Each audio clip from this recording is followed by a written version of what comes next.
Hello everyone and welcome to a new video where I'm going to give you some channel updates, what's been happening, and of course we're going to be doing an LCK tier list for 2026 LCK. Now a lot has happened over the last few months. This channel hasn't had many videos uploaded to it, so I'll give you a quick summary of what's been going on. Basically, I took a pretty long break after Worlds because I was feeling kind of exhausted. Spent some time with family, traveled a little bit, and then I came back, went to my mum's house, and I tried to do a challenger climb. I failed. I was 3 wins away. It was pretty tough. I think I got a lot better at the game, but I think I'll do another one later this year and give myself a little bit more time to be able to do it. And I think the last 4 weeks have been kind of non-stop with Los Ratones scrims. We've been scrimming almost every day, practicing insanely hard with the new patch, the new season, trying to figure out what's going on and how we can try our hardest to make sure that we're really competitive for the LCK split. For the upcoming LEC split, which starts in 4 days. It's currently Tuesday. The LEC starts on the 17th, which is the Saturday. We're the first game against Fnatic, so we're going to be playing all of LEC Winter. So I'll see you there for all of those co-streams. And of course, all the LR games will be on the Los Ratones channel. They won't be on this channel. They will be on the Los Ratones channel. But yeah, it's the start of a new year. I hope you all had a great new year and a great Christmas, wherever you were, whoever you were with. This year is going to be a really big year. There's a lot of different things happening around the world with rulings to allow coaches to talk in games at times during the LCK Winter Split. We got First Stand in Brazil, we got MSI in Korea, and we got the Worlds in North America this year. So this video is going to be about LCK. This is going to be LCK tier list. Of course, we like to do our tier list at the start of every year. But I just want to give a quick channel update. Sorry about not many videos being uploaded. There wasn't much happening other than me being a degenerate, playing League 12 hours a day to try and climb in a few weeks to Challenger. Sadly didn't make it, but I will make it probably after LEC Winter. I think I'll send it again for another run, but we'll see. Also, if you're wondering where we are, this setup is a little different.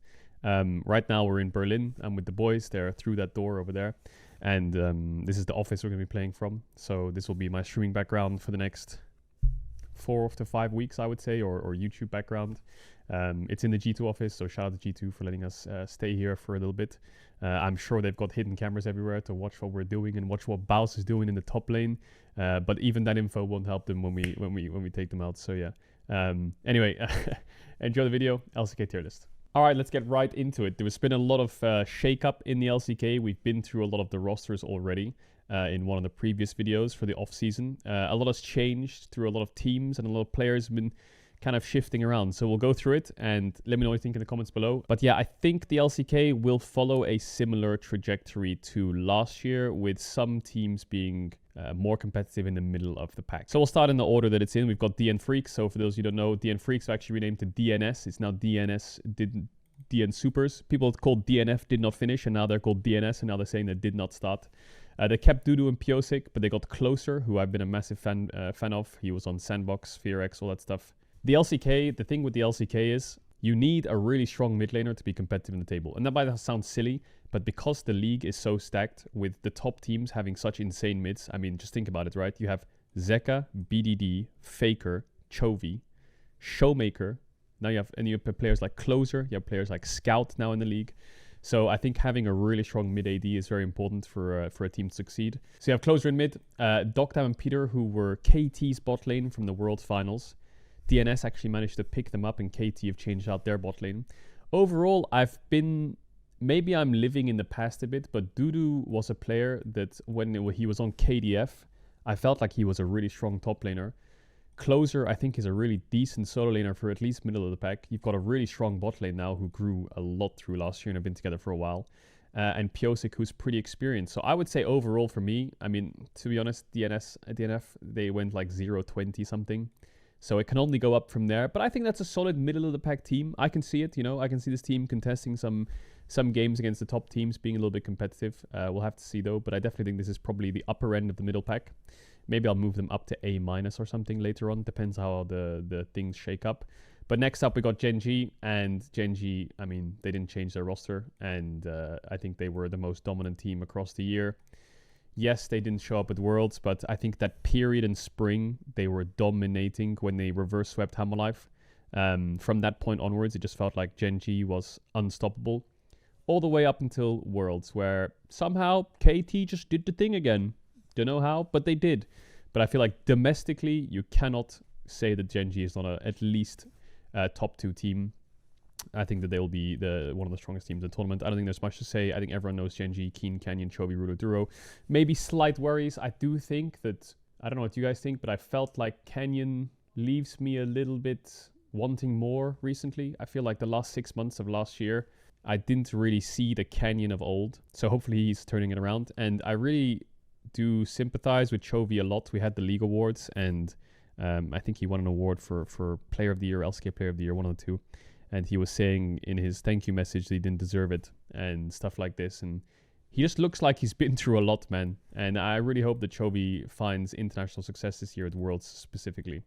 So I'm rooting for him. But yeah, I think this is an S tier team. D plus Kia, you know, my favorite team in the world, has now done something great. So of course, they've still got Shiwu and Lucid. Showmaker's still there, but they've changed their bot lane to Smash and Career.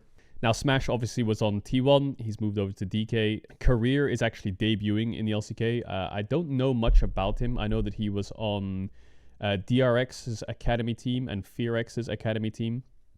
I don't have much info on him at all, but I know that he's relatively young. He's 2004. And I think that's the thing about this DK roster. You've essentially got Showmaker and like the 4 quote-unquote rookies. I know Smash has LCK games and Lucid's played for a couple of years now, but these are kind of like the young bloods around Showmaker. And I really hope that this is the time that the roster comes together. When DK found the most success in recent times, it was in winter splits. Their year normally starts off very strong, and then it kind of slowly dwindles away. You know, I think that last year it was DK versus KT for that like 4th best team in the league, just behind HLE, GENG, and T1. And they eventually just kind of lost to KT. Then they lost out to Nongshim. And then they were in the lower brackets group or whatever it was called, the Ascension group or something. And they never really solidified themselves as that 4th best team. This year, however, I think with Smash and Career, maybe some fresh faces, some young blood, it'll like help the team be motivated. I think Lucid has been a bit inconsistent for me. Shiwu also slightly inconsistent. Yeah, I think the biggest strength this roster has is also, when you watch DK succeed, you'll see them play strange champs, I guess, is the best way to say it. You know, I think in spring or winter last year, Showmaker was playing like Pantheon mid, and they were flexing it to support, or they were playing Set, or they were playing LeBlanc a lot. And I do enjoy watching D plus Kia when they play a little bit their own crazy style. But let's see how Smash and Career do. Lots of young blood. Excited to see how it does. Next generation of players. Hopefully they can turn things around. And I know you can say, well, it's not the next generation. Caedrel, Lucid's been playing for a couple of years. Shiwu debuted last year, whatever it is. I get it. But I think that definitely this is like to see D plus Kia go from having the greats of like Nuguri and Canyon and Showmaker, and back in the days you had like Ghost and Beryl, and these players kind of came up through the challengers and then won Worlds, and they're like, oh my god, these are like the best players in the world. And then those veterans started to slowly dwindle away and disappear, to now having 4 fresher names. I think it'll help. When I watch Showmaker a lot, I always see him in interviews and I see the way he talks about the game, and sometimes it worries me that he doesn't enjoy the game as much sometimes, is the feeling I get from Showmaker, and that leads to his performance kind of dipping, when I do think he has shown over the last like 5-6 years that he is a top LCK mid when he's really in form. And I think that from my experience, when you're a veteran, when you have younger players around you who are super motivated, it brings back that spark. So I really hope that Showmaker kicks it into gear, and this team is kind of led at the helm by him with these 4 players to succeed. In that case, I'm going to put them in A. I think solid roster, really excited. You've got me gassed up. Obviously, I'm a little bit biased because I'm a bit of a DK fan. But yeah, I do think this is the team that will be contending just below the 3 greats who will remain. Next up, we got DRX. And DRX, they have Rich, Vincenzo, Yukal, Jiwoo, and Andil. Now, they kept Andil. They kept Rich. Sponge has gone to Nongshim. Yukal, I think, is a very interesting pickup. Wasn't Yukal on DRX already before? Am I like losing my mind? Sorry if I'm like talking out loud. He was. Yukal was playing on DRX, and I think he went down and then he went back up again. So now I think he's back to being a starter. I don't know how his stint went in DRX Challengers. All I remember from Yukal of recently is the LCK show match where he did this crazy celebration, and maybe my editor can put it on the screen now. But yeah, Vincenzo is also a very interesting player. Vincenzo was on T1 Academy. Again, I don't really follow the Academy leagues, but he's been taken from T1 Academy and thrown into the LCK. I think Rich was okay. I think Yukal's pretty solid. Jiwoo was a little bit of a letdown for me when he was on Nongshim last year, when he had that roster with like King and Lehens, Jiwoo. I do think that there was struggles with Jiwoo. They replaced him and benched him a little bit for a different AD carry. I can't remember off the top of my head who it was, but there was definitely AD carry issues. Overall, I don't really expect much from this roster. I do think this will probably be bottom of the league-ish, unless Vincenzo, you know, I'm a bit reserved when it comes to these things. Unless Vincenzo is like the next coming of Canyon in his rookie days, and Yukal can be his like backup supportive mid for him to just run the map. I don't think the lanes have enough firepower to contest against the top 5, top 6 teams. So reserved about it. I'll put them in C for now, possibly going into D. We'll see. Next up, we got Bro. Now, Bro and not OK Bro anymore. They're Hanjin Bro. They have Casting, Gideon, Fisher, Teddy, and Namgung.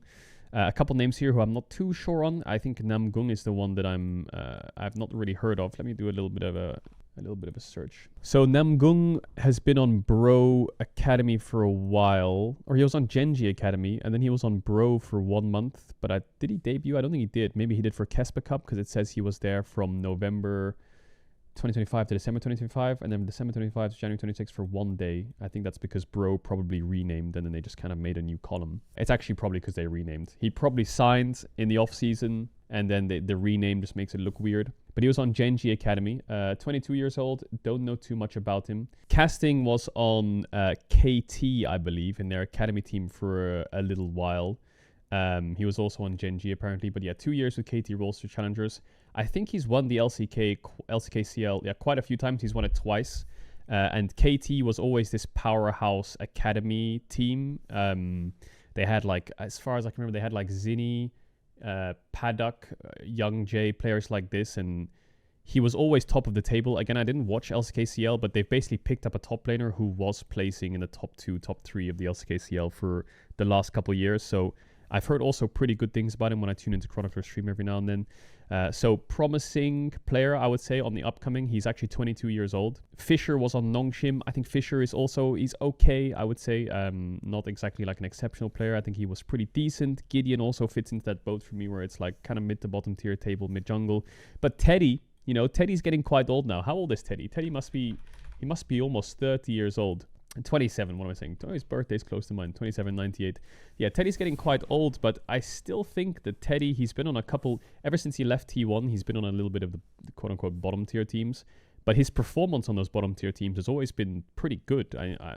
I think when he was on DRX, he was pretty solid as a player from my perspective. I didn't really see too many issues with him. There was this stint, was it last year? I think it was, where he had like an injury or something. He was out for a little bit and he was replaced temporarily during his injury. But overall, I think Teddy is still a decent AD carry. He is getting older as time goes on, but you say that, but how old's Ruler? I feel like Ruler is also, I think players in general are just getting older across the world. Like Ruler's also 27, or he just turned 27.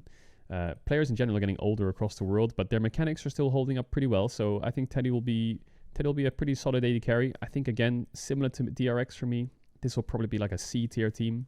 But moving on to Humble Life Esports. Oh my goodness gracious me. The craziest off-season for them. So they kept Zeus, obviously. They kept Zeka. They kept the Light. But Peanut retired. They got Kanavi over from the LPL, who's not played in the LCK since God knows when. I think he played in Griffin in like 2018 or something, didn't he? Long time ago. And Guma Yushi. Now, Viper, I think, he's gone to the LPL. He's joined BLG. Viper, I think, is insanely good AD carry. So the fact that they can get Guma Yushi if Viper's out is, bro, you'll take that any day. So I think that their AD carry is I wouldn't say it's like a side grade. I'd say you've basically replaced a superstar with a superstar. You know, you replaced a world champ with a world champ. But you brought in Kanavi, who... Kanavi in the LPL domestically was just that guy. Him and Tarzan, for me, have kind of ran the LPL for the last couple of years. I don't know exactly how long, but those two junglers just stand out the most above everyone when it comes to domestic play. So I think this, for me, is, in a way, an upgrade. I think Humble Life domestically will be incredible. Kanavi's always had that kind of caveat about him, sometimes internationally. But to me, HLE will be S tier, 100%. They've got so much firepower everywhere, in every lane. And yeah, they almost won. The best evidence I think we have to go off is this recent LCK Kespa Cup. Now, Kespa was ran by Disney, so I couldn't actually make any content about it. Otherwise, I think I'd have the FBI breaking my door down. But basically what happened in the Kesper Cup is HLE, T1, and DK all kind of went to 5 games against each other. Maybe I can just show you. It's probably easier. So this was the Kesper Cup 2025. It had a lot of teams in it. Cloud9 was there. Team Liquid was there. If you haven't been keeping up, they kind of invited those teams. There was Team Japan and Team Vietnam as well. But you basically had all the LCK teams. GENG didn't field Chovy and Ruler. They had stand-ins, so they didn't actually have their full roster. But you can see as the bracket went on, DK Elite went to 5 games. DK T1 went to 5 games. I think T1 actually reverse swept DK. And then T1 HLE went to 5 games. So in this tournament itself, DK was pretty competitive against Hammerlife and T1. Now, GENG wasn't here, so I still think that DK is probably a little cut below those 3. But that's kind of what I think you'll see for this split. And we can move straight on to T1 because, again, S tier. I think that I cannot stress enough, and just so you know, Pays was a replacement for Gumayushi if you haven't checked. I cannot stress enough how good it is to watch Pays. Like, it really is. It just feels like you can see the raw mechanics from him. He's always been that player that in his time in GENG, he would pick Zeri and Pen to kill everyone. But he's always that player who, when it comes to Fearless, like Kalista is a very scary champ when Pays is playing the game. And that's one of the reasons that they won the Kesper Cup. I think he had a Kalista highlight where he was like, they were like 5k down in a bot lane fight and he was just gliding on everyone and just killed everyone. So I think the most exciting thing for me is Pays' aggression and his mechanics. This guy will dash in and he will die trying and he will fight you to the death. And I think that's such a cool flair. I think Owner has become my favorite player in the world. I don't know what it is. I just feel like he's always just... It's hard to say he goes under the radar, but everything that Owner does, it's sometimes easy to miss. And the stability that he brought all of last year, especially towards spring to summer, for me was just like a treat to watch as an ex-Jungle Pro, right? So Owner for me is my favorite player. And I think Doran's such a funny player because he just does the goofiest shit ever all the time. But his goofiness has been reducing over the last few months. I think now that he's a world champion, that I can't imagine it because it's never happened to me. But I can imagine that when you win worlds, you probably come to a form of acceptance with yourself that I am good enough. And I think that, in my opinion of Doran, after seeing him for like the last 5 or 6 years in the LCK, he is quite an emotional player at times. And I think he does let self-doubt creep in. And you can kind of see it in the way he like acts or talks or drafts or plays the game. And I think that now that he's won the World Championship, he can kind of let off a little bit of pressure and steam and just reduce the goofiness, you know? So yeah, T1 Circus is back for winter. T1 is a team usually kind of opposite to DK in a way, where they normally ramp up through the year. I think I've said it before, but I think the reason T1 is such a successful team at internationals like Worlds is because Worlds is like 5 weeks long. And if you're on the same patch for multiple weeks, I think T1's a team that figures it out. When I spoke to Reckless before about his time with T1 at Worlds, he always said that every day, even if they were scrimming 5 games, 90% of the talk that they would do in reviews is draft, champions, this, that, the other. It was all focused around like the meta and what champions are good or bad and when to pick them so that they could refine their style. So they might start off a little bit slower. I wouldn't be surprised if T1 struggle a little bit against GENG, HLE towards the early portions of the year and they kind of scale into the better team towards Worlds again for the 4th year in a row. Jesus Christ. But already we've seen at Kesper Cup that they're off the line swinging, you know. So I still think these 3 Titans, you can put them in any particular order, they will fight each other to the death. And I think that's the beauty of the LCK. To me, the LCK has always been the Egyptian god cards. You've got Slighter the Sky Dragon, Egyptian god card Ra, and you've fucking got Obelisk Tormentor, and these 3 are just them. And then DK is kind of like the Blue Eyes White Dragon that's trying to fucking fight back, you know. So that's for me going to be a treat to watch. We actually get HLE versus T1 this Saturday, I believe. This Saturday. What else do we have? We have KT. KT, I know Caedrel always likes to hate on KT because Law loves KT and she hates on DK, so I hate on KT back. But I think towards the end of last year, I was really enjoying KT as a team. I just feel like in the spirit of being a League of Legends fan, if you see a team make these miracle runs, you can't not believe or appreciate what they're doing to overcome like Titans, you know? like beating GENG, for example, in a world's fucking best of 5 series, you know, and making it to a world finals, pushing T1 to game 5, being insane through Swiss stage. Sadly, they lost their bot lane. I don't know what happened in the offseason, but basically they got aiming from DK, and they've gotten Polu and Ghost, who's role swapped. You might remember Ghost from DK, he was an AD carry. It's hard to rate this roster. Obviously, I think you've got Cuz and BDD, who are world class. I think Perfect got a lot better through the years, through the year itself. Perfect kind of started out as this player who would kind of play both sides of the matchups, and you would kind of doubt him on both sides. The best example I can think of is like Rumble Cassante. At times, I think he would play Rumble into Cassante, and I'd be a little bit worried for him because it wouldn't look like he was pushing leads as much, and he would get solo killed randomly, or he'd play a little bit too scared, and then he would play Cassante into Rumble, and the same kind of thing would happen to him. But I think towards the end of last year, I was pleasantly surprised with the way Perfect was playing. He was playing a lot. KT just had this kind of team cohesion style and less so individual firepower outside of mainly BDD and Cuz. But aiming's come in. I think aiming overall for me last year was a little disappointing. He's still a really good AD carry though. I think the biggest question mark is Ghost. I don't know how much they'll use Polu. I presume they'll be using Ghost for the majority of their games. But if you're a support, I mean, there's a lot of supports who were ex-AD carries, right? Who have kind of role swapped into it. I mean, you can think of like Core JJ, for example, or Reckless even. And I think that they do get an extra layer of what does my team need. But I think similar to mid and AD, you're against some of the most insane supports, you know? Like, I think Peter is fucking good. I think Duro is fucking good. I think Lahens fell off a little bit towards the end of last year, but he's fucking good. Carry is fucking good. So he's got a lot to learn. So I'm a bit reserved about KT. I still think I'm going to put them in like a B tier / A tier. I think that Cuz and BDD have got a lot of work to do. And I think Ghost has probably got a lot of time that he needs to improve. So I'll put them like high B+ / A-. Overall, excited to see how they do. I think BDD and Cuz are always a treat. And I'm glad that the world like loves BDD and Cuz now, because I think these players have kind of been, I don't like saying it like this, but they're kind of players that you could stick on a top team and you would perform just as well, if not better, if that makes sense. Whereas the players around them, I think over the last few years, it's been a bit tricky for them to... Wait, has my chat been on my face this whole time? Okay, moving on, sorry. Nongshim. Now, Nongshim have gotten SpongeBob. They've actually got Scout, they've got Taeyun, and they've got Lahens. So they've only kept Kingen and Lahens. Scout's come back from the LPL to play in the LCK for God knows how long that's been. I think, what's the last time Scout played in the LCK? T1 or something? Anyway, Scout, I'm happy Scout's back. I think Scout is... I mean, he's a world champion. He's a good mid laner. He's had high highs, but I think that last year he started to see some pretty low lows. Not the Scout of old. I remember Scout was winning like MVPs in the LPL in the regular season and stuff like that, or in the playoffs rather.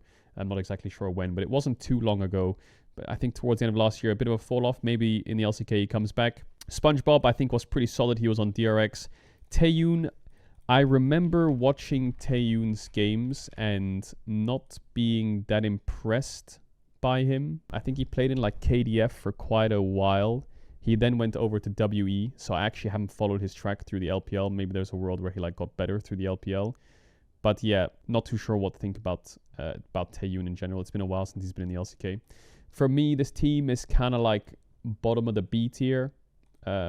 Maybe next to DN FEARX. I think the middle of the pack of the LCK is always kind of the place where you're wondering who's going to win. You have the 3 Titans and you have kind of the bottom tier teams, and the middle is just a massacre. But King and Lahens is great.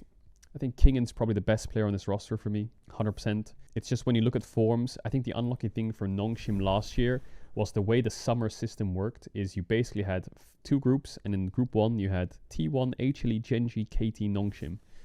So if you actually look at Nongshim's match history through 2025, we're in 2026. It's not pretty, you know, and it's very understandable that you would think that their form sucked. I mean, look at their summer win rate. Their summer win rate was 16% despite being a top 5 team. They rocked up to the LCK season play-ins. They got 3-0'd by DK. They lost to FEARX. They just won against Bro, actually. And their whole regular season was playing versus top teams and getting dumpstered. So it's easy to look at the players and be like, well, they kind of fell off or they weren't good enough. But I think Nongshim's goal with King and Lehens is to be a top team. In spring, they were okay. In winter, they were also okay. You know, I don't think they were like exceptionally bad. The format was a lot more forgiving in the sense that you can actually play against other teams. You know, they took GENG to 5 games in the LCK Cup. And then you fast forward to summer and they can barely take a game off anyone at that point, right? They didn't win a single series until they've played against Bro. So for about 1 month straight, they lost every series they played. But I still believe in Lehens. I still believe in King. And I think Sponge is like a pretty solid jungler. I had a lot of fun watching him in DRX. Scout, can he bring his form back? And Taeyun, I'm sure some people who will watch the LPL will know if he's better or not. But again, I think this is just a probably middle of the pack team. But for some reason, this team strikes me as a team that could do like a miracle. I don't know why. Anyway, gut feeling. And the last team we have is FEARX. Yo, I actually really like FEARX a lot. I do really like FEARX. I think it's mainly because of Diable, Clear, and Raptor. These 3 players, I don't know why, but they just bring so much flair to the game. Now, with FEARX last year, FEARX's year was actually not that bad. You could see that they were improving as the year went on. And, you know, they beat Nongshim towards the end of summer. They weren't as good as KT and DK. But as the year went on through their group in the I can't remember what it's called, the lower 5 team group, they had like high highs and low lows. One of the things that stood out that kind of sucked for this team was it felt like Vikla just didn't have it, you know. But Diable and Kellen in lane looked really good. Raptor looked like a pretty creative. Clear was definitely like improving through the year. But it looked like mid lane they were struggling a bit. They did put in Daystar for a few games, I believe. But then they brought back Vikla quite quickly. So he was, I think, Daystar went back to the LCKCL. You can see it on the right side here. So you can see his LCKCL. But he was playing in the LCK in spring, rounds 1 to 2, and then he kind of disappeared back to the LCKCL. He's still a sub on the main roster. I don't know who's going to be starting, but I think FEARX is a fun team. Really, really nice bot lane to watch. Pretty fun top jungle to watch. If they can have a bit more stability through mid, they'll be fine. To me, I think that the biggest loss FEARX have suffered, and one of the reasons why part of me wants to put them a little lower, is because they lost Ryu. And I actually think Ryu, it's very hard to say what a coach brings, but Ryu's gone to GENG now. And I'm not really sure who Edo is, but I definitely think Ryu, from the outside, you could see that he was building something strong. The team was rapidly, like, progressively improving. They were drafting to their strengths. They were, like, utilizing Diable and Kellen a lot in the way that their game plans worked. And I hope that their strategy works, you know. Whatever strategy they want to come up with, whatever they want to change for this year, hopefully the new coach can come in and help them do that. But I guess for me, for the LCK, the biggest question mark is how do you organize this middle of the pack? You know, you've got Cuz and BDD with a little bit of a weaker roster, in my opinion. You've got the FEARX Flair, but they've got a different coach now. Mid lane hasn't changed. You've got DN Freaks, who are now DNS, who have picked up the KT bot lane. Still a little bit of question marks about whether Pyosik will perform, but I actually think maybe DNS is kind of like up here a bit more. And then you've got Nongshim, who had like the most tumultuous summer split ever in the sense that they just got kind of shit on. And now they brought over Scout, who wasn't looking that great. So this is like a massive question mark for me, this middle of the pack. My gut feeling is kind of telling me to have it look like a little bit like this. I think DNS kind of, you can't not say that with a World Championship bot lane, 2 really strong solo lanes and Pyosik, that they're not going to be pretty strong. I think that they're probably, it's hard to say. I think I'll put KT first and then DNS, and then I will put FEARX, and then I'll put Nongshim. I think that's probably where I feel the most comfortable. Let's remove D tier. Fuck D tier. That's my LCK tier list. Now, it's currently the 13th of January. LCK starts tomorrow. It starts tomorrow, 14th. I can show you this quick schedule if you want. So it's going to be the LCK Cup, and it is going to be starting tomorrow with KT versus DNS, DK versus Bro. Best games of the week, probably HLET1 and GENG KT. And that'll be running all the way until the 1st of March finals. I'll be co-streaming every day of LCK, of course. And yeah, LEC will start on the 17th on the Saturday with Lost Ratones versus Fnatic. So hopefully you enjoyed the LCK tier list video. It's quite nice to do this off stream because then I can focus a little bit more. And yeah, I appreciate you all guys for supporting. Don't forget to like and subscribe the video. And yeah, time to strap in for another year of LCK. See you later.